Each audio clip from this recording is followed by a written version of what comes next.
My Mother-in-Law and I. Episode 1. From the first day Amara entered her husband's family house in Enugu, she knew something was not right. Her husband, Abina, was caring, but only when his mother wasn't around. The moment Mama Abina entered the room, Amara became invisible. Abina would abandon meals, ignore conversations, and cancel outings just to please his mother. And when Amara gently complained, he would snub. She's my mother. You can never replace her. At 25, Amara was soft-spoken, respectful, and hardworking. She wore simple gowns, cooked all the meals, cleaned the house, and never disrespected anyone. But Mama Abina, a strong, sharp-tongued 60-year-old widow with no intention of sharing her only son with any woman.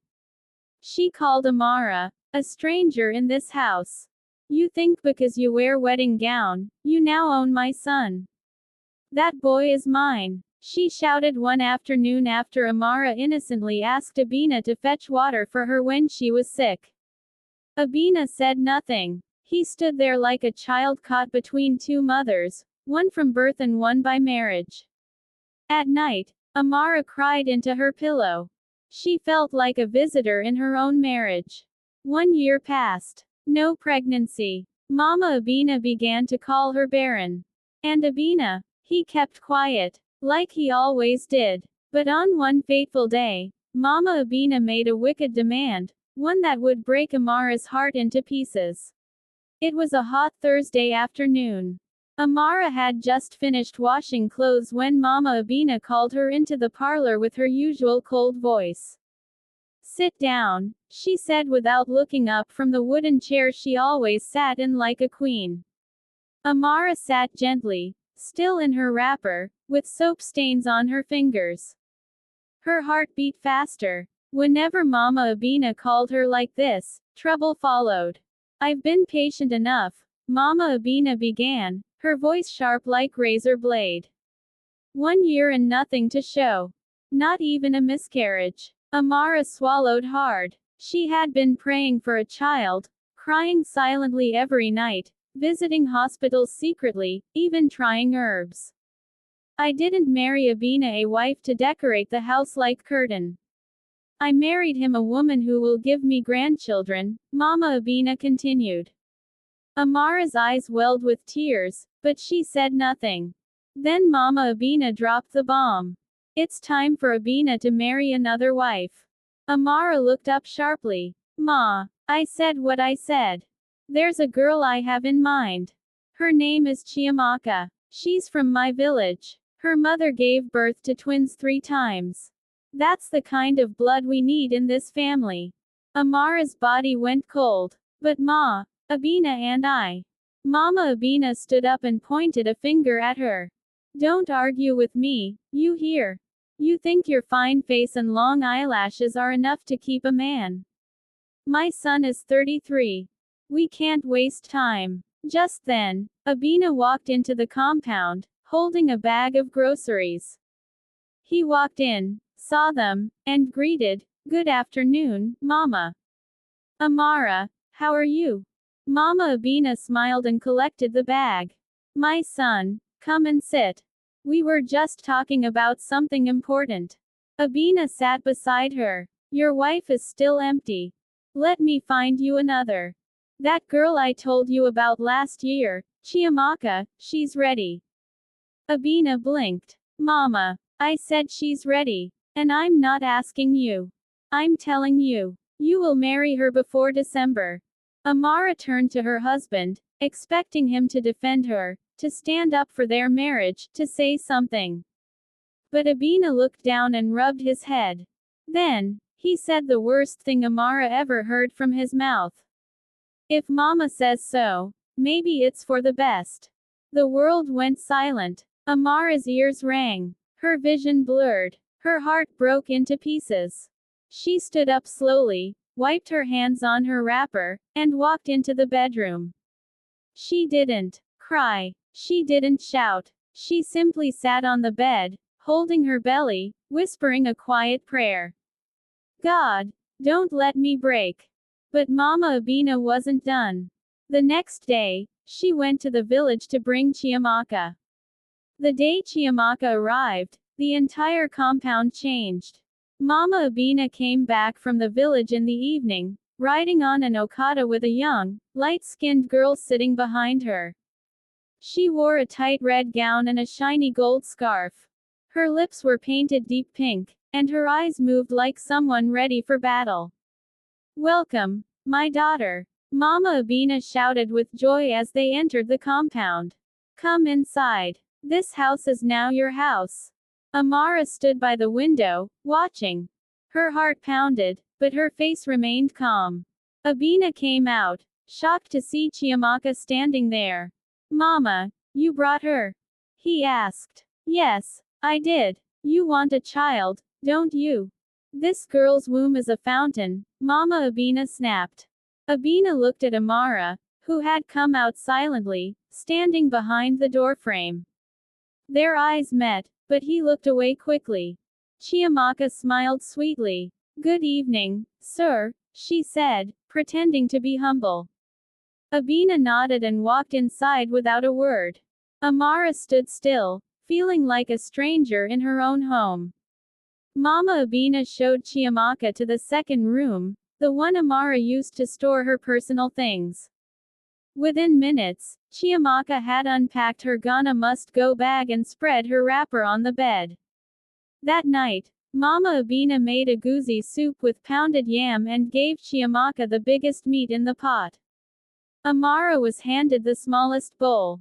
"Two wives can live in peace if one learns to respect the other," Mama Abina said loudly at the dining table, giving Amara a sharp look. Amara ate in silence. That night, she lay on her bed and stared at the ceiling. Abina didn't come to their room. He slept in the sitting room.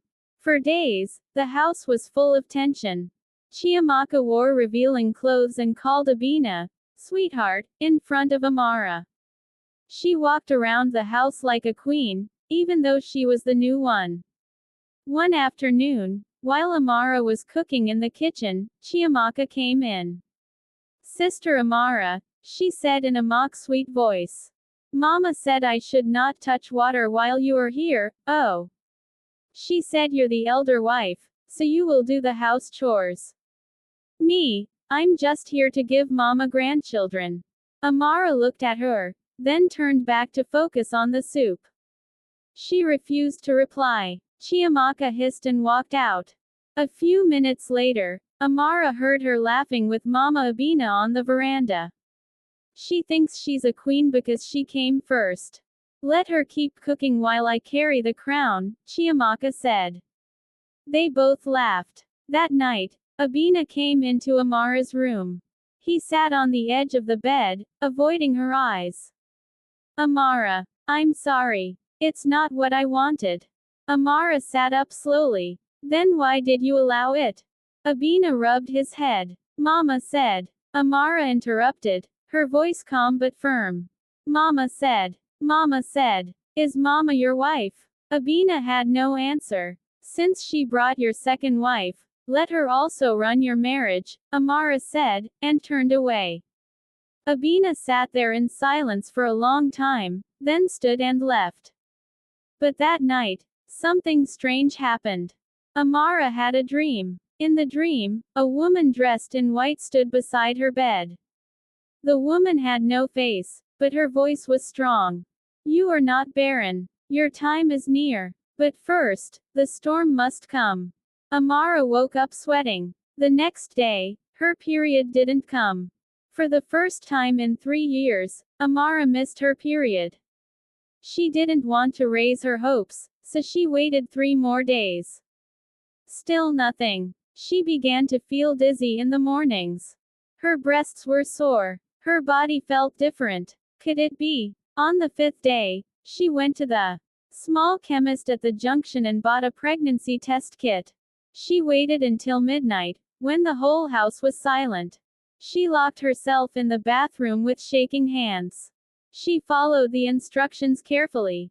Minutes later, the result came out. 2 bold red lines. Amara dropped to her knees, tears pouring down her face. She wanted to scream in joy, but she couldn't. Not in this house. Not with her in it. Chiamaka. The next morning, Amara woke early and made breakfast for everyone. Yam and garden egg sauce. She served Abina first, as usual. Then she served Mama Abina and Chiamaka.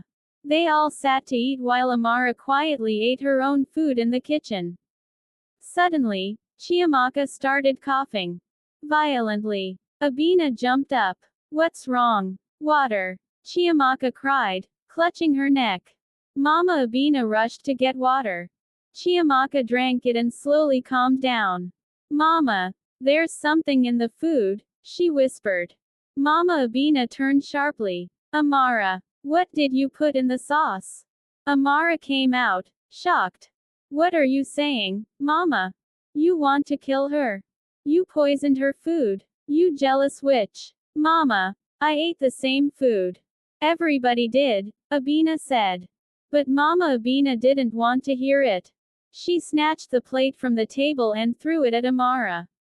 It missed her but shattered against the wall. You will not succeed. As long as I'm alive, this girl will give us children. Your charm won't work. Amara stood frozen. Then, for the first time, she spoke out, her voice steady and calm. Your charm didn't work either. Because I'm pregnant. The whole room fell silent. What? What did you say? Mama Abina stammered. I'm pregnant, Amara repeated, her eyes on Abina. Abina's mouth dropped open. He looked at her, then at Chiamaka, who suddenly looked like a child lost in a market. No, Mama Abina shouted. It's a lie. You're faking it. Show us proof. Amara walked to her room, brought the pregnancy test kit, and placed it on the table. Two bold red lines stared back at them. Mama Abina picked the kit, looked at it, and threw it on the floor. You used juju. You went to a native doctor. Abina stood up slowly. Mama, enough. If Amara is truly pregnant, then this house has to change. I won't tolerate insults anymore. Mama Abina turned to him, angry. So you're choosing her over me? I'm choosing peace, Abina said. That night, Mama Abina packed her bag in anger. I will return when this spell clears from your eyes.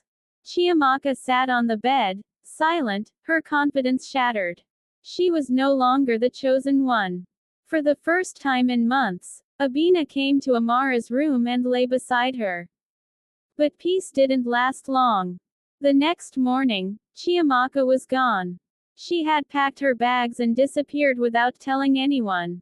She left a note. Greater than, I came to fight for what I thought was mine. But now, I realize peace is better than war. Forgive me. Abina read the note and sighed. But Mama Abina had not truly left the battlefield. She returned 2 weeks later with a plan that would shake their home to its foundation.